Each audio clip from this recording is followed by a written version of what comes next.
वितराग धर्म कशाला म्हणावे, ज्यात प्रतिदिवस 500 प्रतिक्रमण होतात. जैन धर्म तर प्रत्येक ठिकाणी आहे, पण वितराग धर्म नाही. 12 महिन्यात एकदा संवत्सरीवर प्रतिक्रमण करेल त्याला कसे जैन म्हणाल? तरीही संवत्सरी प्रतिक्रमण केला तरी त्याचा आम्ही विरोध करत नाही. खरं तर किती श्रीमद राजचंद्रजींनी सांगितलं ना, मी तर दोष अनंताचा भक्त आहे.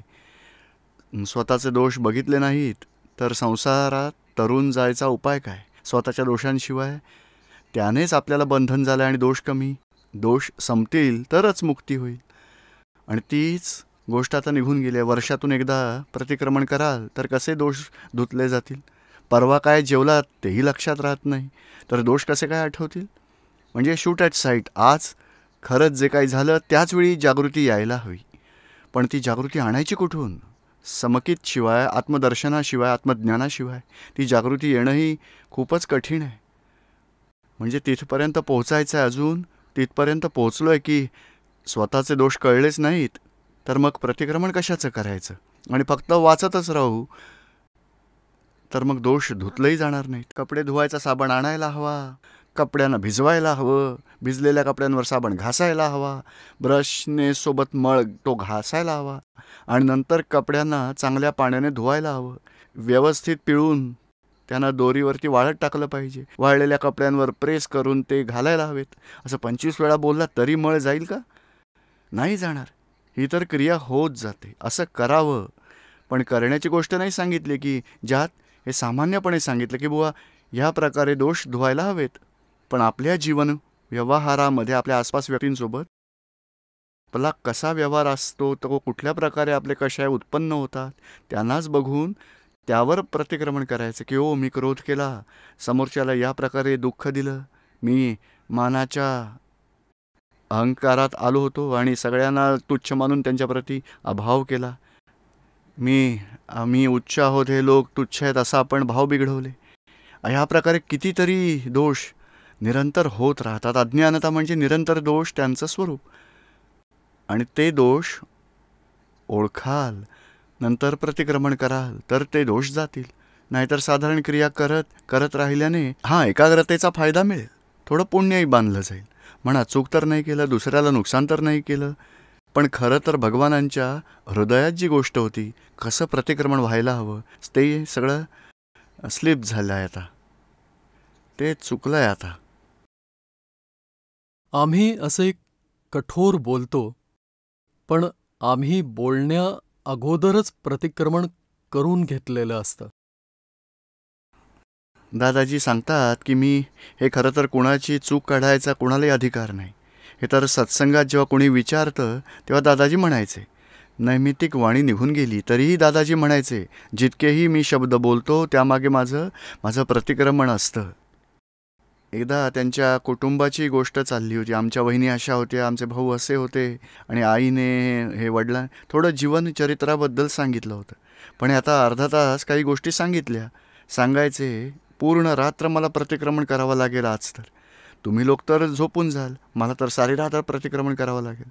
म्हणजे अशी त्यांना जागृती होती, असा पुरुषार्थ होता त्यांचा. एक व्यवहार. आता खरंच वहिनी नाही आहे ती शुद्धात्मा आहे, खरंच भाऊ हा नाही तोही शुद्धात्मा आहे, स्वतः दीरही नाही आहे ते स्वतःही शुद्धात्मा आहे. तर या तत्वदृष्टीला जागृत ठेवून जी ही व्यवहार दृष्टी आहे सगळ्यांना धुवावं लागेल. आणि त्यांनी हे केलं, त्याने नाही केलंच नाही, व्यवस्थित शक्तीने केलं, त्यांनी हे केलं, त्यांनी केलंच नाही, संयोगाने केलं. तर व्यवहारात शब्द असं बोलावे लागतात. त्याने हे केलं, त्याने हे केलं, त्याने असं नाही केलं, याने असं करायला हवं होतं. व्यवहारात असं बोललं जातं. पण त्यालाच ज्ञानदृष्टीने दोष म्हटलं जातं. का तर बुवा शुद्ध दृष्टीने जर बघितलं तर असं आज केलंच नाही आहे. आत्मा कुणाचा दीर नाही, आत्मा कुणाची वहिनी नाही, आत्मा कुणाचा भाऊही नाही. तर ही तत्वदृष्टी ठेवून शुद्ध करावं लागतं. आणि त्याचेच भाव प्रतिक्रमण केलं तर तत्वदृष्टी निरावरण होत जाते. आणि हे शुद्ध व्यवहाराने हे जे काही बोलावं लागतं तेही हळूहळू सुटत जातं. मग तर हे सूक्ष्मात दोष धुणं खूपच आवश्यक आहे. आणि दोष म्हणायचं कशाला हे दादाजींच्या सत्संगातच लक्षात येतं की हे दोष कशाला म्हणायला हवं. आणि स्थूल दोष तर आपण पाहतो, याने ह्याला दुःख दिलं, हा क्रोध करतो. खूप स्थूल दोष आहेत. त्यांचं सूक्ष्म दोष, सूक्ष्मतर दोष, सूक्ष्मतम दोष, तिथपर्यंतचे दोष. आणि ते सूक्ष्मतम दोष जेव्हा संपतील तेव्हा केवल ज्ञान होईल, तेव्हा मोक्ष होऊन निर्माण होईल. म्हणजे दोषामुळेच संसारात बंधन सुरू झालं आहे. ब्लंडर्स अँड मिस्टेक्स, हे दोष संपतील तेव्हाच मुक्ती मिळेल. कोणा व्यक्तीने बांधलेलं नाही आहे, कुठल्या संयोगाने बांधलेलं नाही. कोणी घराशी किंवा नोकरीशी, बॉसशी कुठला संयोग आपल्याला बांधू शकत नाही.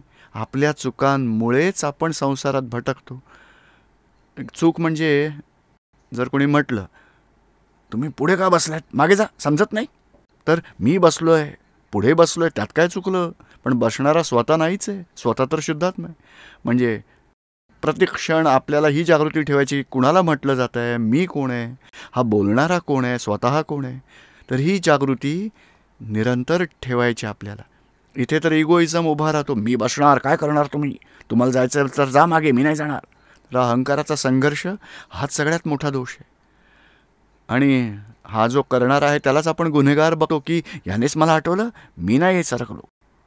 हा अहंकार त्याच अज्ञानतेमुळे झालेला आहे. अहंकार का उभा ठाकला, तर मी स्वतः कोण आहे याची जागृती नाही, करणारा कोण आहे त्याची जागृती नाही. हा स्वतः बोलतोय का टेप रेकॉर्डर बोलतोय, मला म्हणतोय की बसणाऱ्याला म्हणतोय.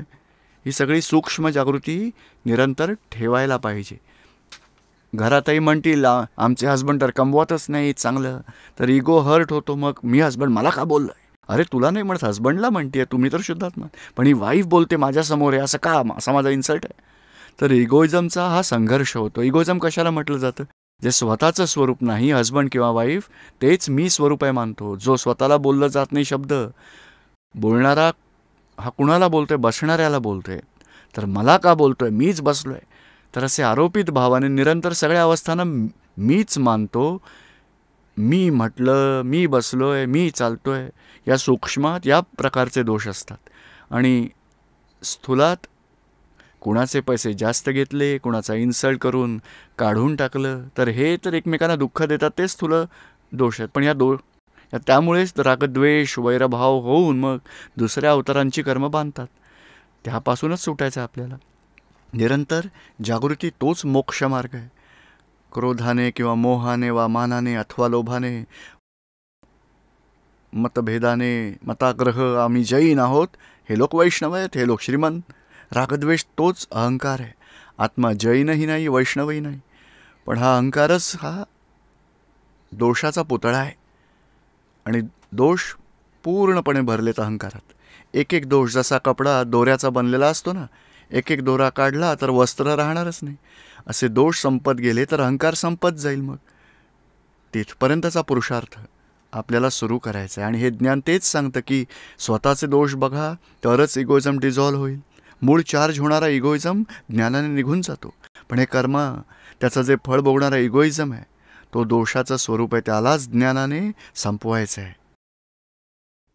तुम्ही आमच्यासारखे नका बोलू, आम्ही असं स्पष्ट बोलतो, चुका काढतो, तरीही आम्ही सगळ्यांना निर्दोष बघतो.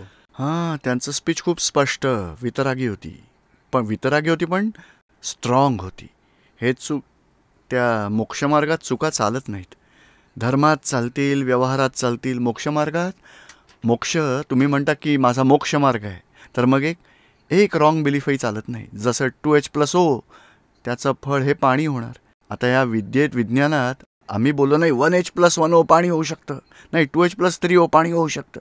एक परमाणूचा, एक ॲटमचा चेंज झाल्यामुळे रिझल्टमध्ये चेंज होत असतो. तर या आध्यात्मिक विज्ञानातही एक रॉंग बिलीफ असेल तर मोक्षप्राप्ती कुठल्याच अवतारात होऊ शकणार नाही, कुठल्याच काळात नाही होऊ शकणार. तर तिथेही 100% सिद्धांतिक असायला हवं, अविरोधाभास, नो कॉन्ट्रडिक्शन. आणि ह्यासाठीच दादाजींना आतमध्ये खूप हे होत होतं की ही किती करुणा येत होती की भगवान महावीरांची जी बघा टॉपमोस्ट गोष्ट आहे, एका थेंबा एवढी गोष्ट जरी लोकांना कळली तर जग मोठं होईल. एवढ्या सगळ्या गोष्टी वितरकांच्या आहेत. आणि आज वितराक मार्गात अनेक पक्ष होऊन मग तो वाडा संप्रदायात गेला आणि मोक्षमार्ग विछिन्न झाला. यासाठी त्यांना ही करुणा होती, म्हणून शब्दसुद्धा कठोर निघत, स्ट्रॉंग निघत असत. आणि चूक दाखवण्यासाठी निघत असत. कुणाला दोषीत बघायचं नव्हतं त्यांना. पण संसाराला समजावं तर लागेल ना, यथार्थ सत्य गोष्ट समजवावी लागेल ना. आत्मज्ञान हा मोक्षमार्ग आहे. आत्मज्ञान प्राप्तीनंतरच प्रतिक्रमण मोक्षमार्ग दाखवतील. त्यानंतरच्या सगळ्या साधना मोक्षमार्गावर नेतील.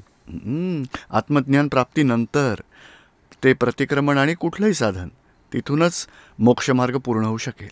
म्हणजे एक लिहिला नंतर कितीही झिरो लावले तर काम होईल, पण एक लावलाच नाही आणि किती झिरो झिरो झिरो झिरो करत राहिलात काही फायदा नाही.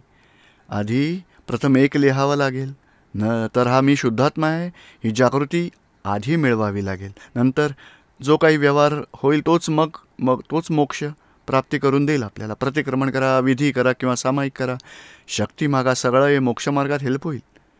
म्हणजे हे कठीण आहे. सम्यक दृष्टी विना कितीही मिथ्या. सम्यक दृष्टी आहे तर म्हणालात, मग नाही आहे तर मिथ्या दृष्टी आहे. आणि मिथ्या दृष्टीत राहू नये, कितीही धर्म करा, भक्ती करा, त्याचं काही ना काही पुण्य किंवा पाप कर्म बांधलंच जाईल. आणि सम्यक दृष्टी झाल्यानंतर मग आत्मज्ञान म्हणजे क्षायक सम्यक दर्शनाच्या पुढची गोष्ट आहे. आणि असं ज्ञान मिळाल्यानंतर कर्मही चार्ज होत नाही आणि व्यवहार पूर्ण होत जातात, कषायरहित व्यवहार. प्रश्न करता, तर ते प्रतिक्रमण त्याला आत्मज्ञान होण्याचे कारण होऊ शकतील? दादाश्री, नाही.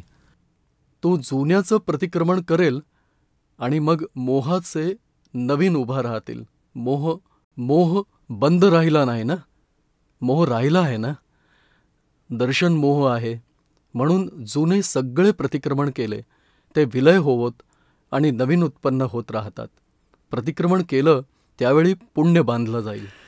म्हणजे या अज्ञानदशेत ही असल्याची गोष्ट आहे. हा प्रश्नकर्ता म्हणतो की प्रतिक्रमण केल्याने आत्मज्ञान व्हायचं कारण होऊ शकतं का? दादाजी म्हणतात की प्रतिक्रमणाने पुण्य बांधलं जाईल, कारण त्याचा अज्ञानात आहे. दर्शनमोह म्हणजे मी चंदू आहे ते अज्ञान आहे.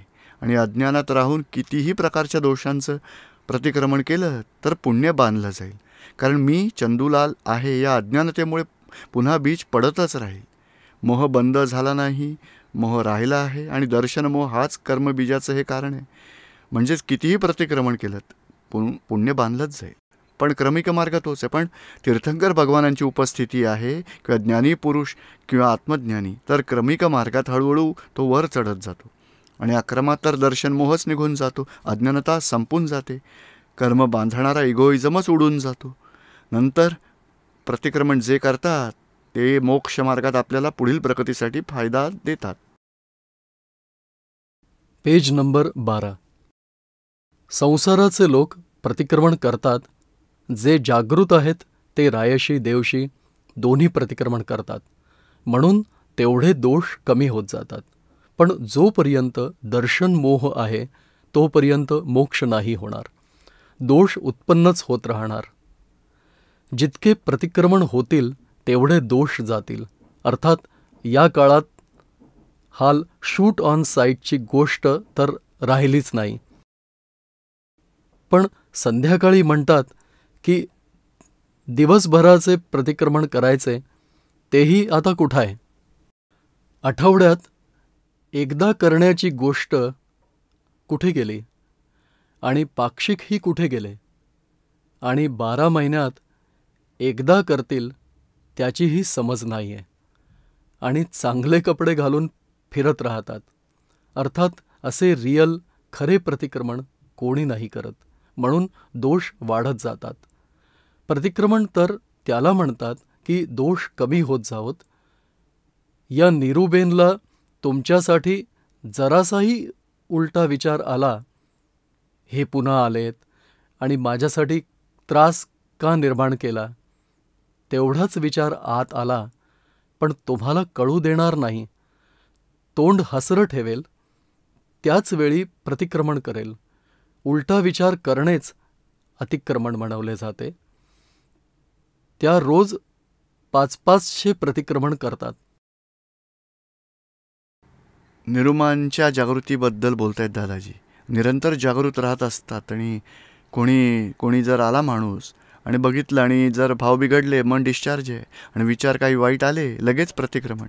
आणि एवढंच नाही, ह्यांच्याबद्दल काय अभिप्राय आहे, का असे पूर्वी कधी असे दोष झाले होते, त्याआधी कधी झाले होते, सगळे एका सेकंदात तर 5-25 दोष त्यांना दिसतील आणि सगळे धुवून टाकतील. आणि 500-500 1000 अतिक्रमण दिवसा करत राहायचे. आणि अशी स्थिती जेव्हा येईल तेव्हा मोक्षमार्ग पूर्ण व्हायची वेळ आली आहे. म्हणजे कारण महावीर भगवानांनी जी आलोचना प्रतिक्रमण प्रत्याख्यान सांगितलं, दादाजी सांगत की 100 कमीत कमी 100 प्रतिक्रमण करा तर मोक्षमार्गात आपली सुरुवात होईल प्रगतीची. आणि जास्त जेवढे दोषाचं प्रतिक्रमण होईल तेवढे दोष कमी होत जातील, आपण तेवढेच आत्म्याकडे पुढे जात जाऊ. प्रश्नकर्ता: ते तर भाव प्रतिक्रमण आहे, क्रिया प्रतिक्रमण तर होणारच नाही ना? दादाश्री: नाही, क्रियेत प्रतिक्रमण होतच नाही. प्रतिक्रमण तर भाव प्रतिक्रमणाचीच गरज आहे, जी कामास येईल. इथे क्रिया प्रतिक्रमण नाही होत. प्रश्नकर्ता: द्रव्य प्रतिक्रमण आणि भाव प्रतिक्रमण म्हणजे काय, हे थोडं समजवावं. दादाश्री: भाव असे ठेवायचे की असं नको व्हायला, हे भाव प्रतिक्रमण म्हटलं जातं. आणि त्या द्रव्यामध्ये तर पूर्ण शब्द बोलावे लागतात. जितके शब्द लिहिलेत ते सगळे आम्हाला बोलावे लागतात. ते द्रव्य प्रतिक्रमण म्हणवले जाते. जे शास्त्रात लिहिलं आहे, प्रतिक्रमण सूत्र नावाचं जे पुस्तक आहे, सगळं वाचावं लागतं. त्यात क्रिया सांगितल्या आहेत, अशा क्रिया कराव्या लागतात. ते द्रव्य प्रतिक्रमण आहे.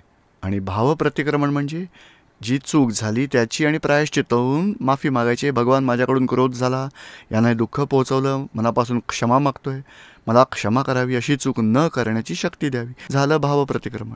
एक दोष संपला. मग पेज नंबर 13. तर हे प्रतिक्रमण बघून जर आज भगवान असते तर या सगळ्यांना जेलच्या आत टाकले असते. प्रतिक्रमण म्हणजे एका गुन्ह्याची माफी मागणे, तो स्वच्छ करणे.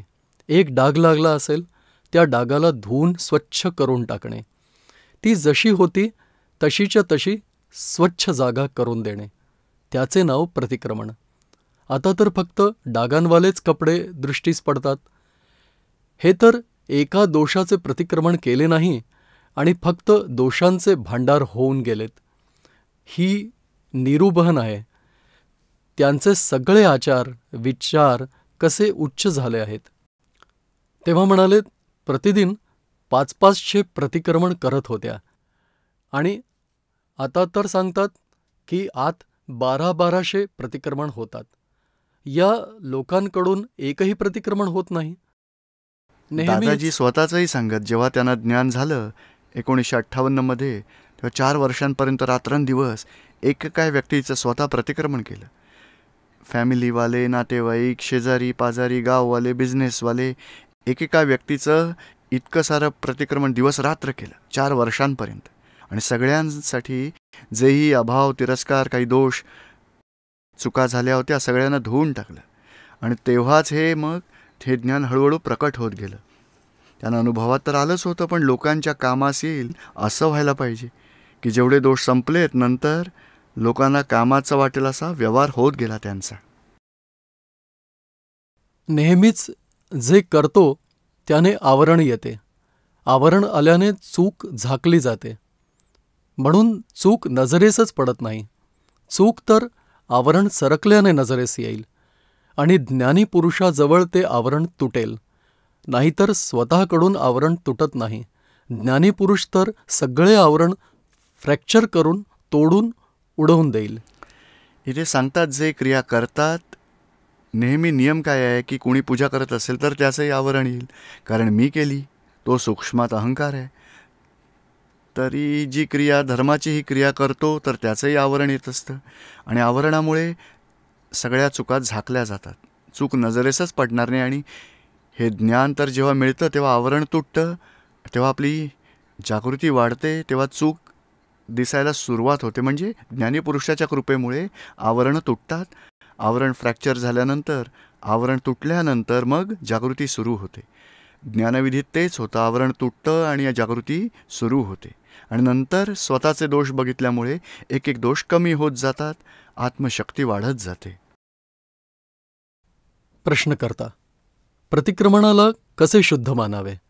खरं प्रतिक्रमण कसं होतं? दादाश्री: समकित झाल्यानंतर खरे प्रतिक्रमण होईल.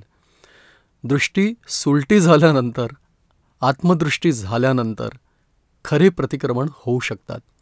पण तोपर्यंत प्रतिक्रमण करा आणि पश्चाताप करा, त्याने सगळे कमी होतील. आत्मदृष्टी नाही झाली असेल आणि संसाराचे लोक चूक झाल्यानंतर पश्चाताप करत असतील आणि प्रतिक्रमण करतील, तर त्याने पापकर्म बांधले जातील कमी. आले लक्षात? प्रतिक्रमण पश्चाताप झाल्याने कर्म नष्ट होऊन जातात. खरं प्रतिक्रमण कधी सुरू होतं? सम्यक दृष्टी, आत्मदृष्टी, समकित म्हणजे मी शुद्धात्मा आहे ही दृष्टी झाली तरच खरं प्रतिक्रमण सुरू होत असतं. कारण देहाध्यास आहे तोपर्यंत देहासोबत पक्षपात आहे आणि मीच आहे याने विलकपणा वाटणारच नाही की माझी काही चूक होते. मीच आहे, जे मी सांगतो, मी सांगितलं तेच खरं आहे, मी विचार करतो, मीच काम करतो. तर स्वतःसाठीही इतका पक्षपात होतो की स्वतःची चूक कधी दिसतच नाही. समकित झाला तेव्हा हे देह, मन, वाणी विलग आहे आणि मी शुद्धात्मा आहे ही जागृती सुरू होते. नंतर निपक्षपाती झाल्यानंतर प्रतिक्रमणाची सुरुवात होते, म्हणजे स्वतःचे दोष बघायची सुरुवात होते. स्वतःच्या दोषांवर पश्चात्तापामुळे प्रतिक्रमण केलं तर दोषही कमी होतात आणि विलगपणाची जागृती वाढते. म्हणजे संसारात लोकांजवळ आत्मदृष्टी नसेल तर प्रतिक्रमण खऱ्या प्रकारे करू शकत नाहीत. फक्त कुणी सांगितलं की तुम्ही दुसऱ्याला दुःख देता, हे चांगलं नाही, हे पैशांचं चिटिंग केलं आहे, हा भ्रष्टाचार, काही त्याच्या मनात त्याला काही समजलं तर वरवर म्हणजे सुपरफ्ल्युअस प्रतिक्रमण करेल. हे ईश्वरा मी माफी मागतो, पण तेही खरं प्रतिक्रमण होत नाही. तरी केल्यामुळे तेवढंही थोडं कर्म कमी बांधलं जाईल, नाहीतर जे चिकट कर्म बांधलं जाणार नाही, हळू कर्म बांधलं जाईल.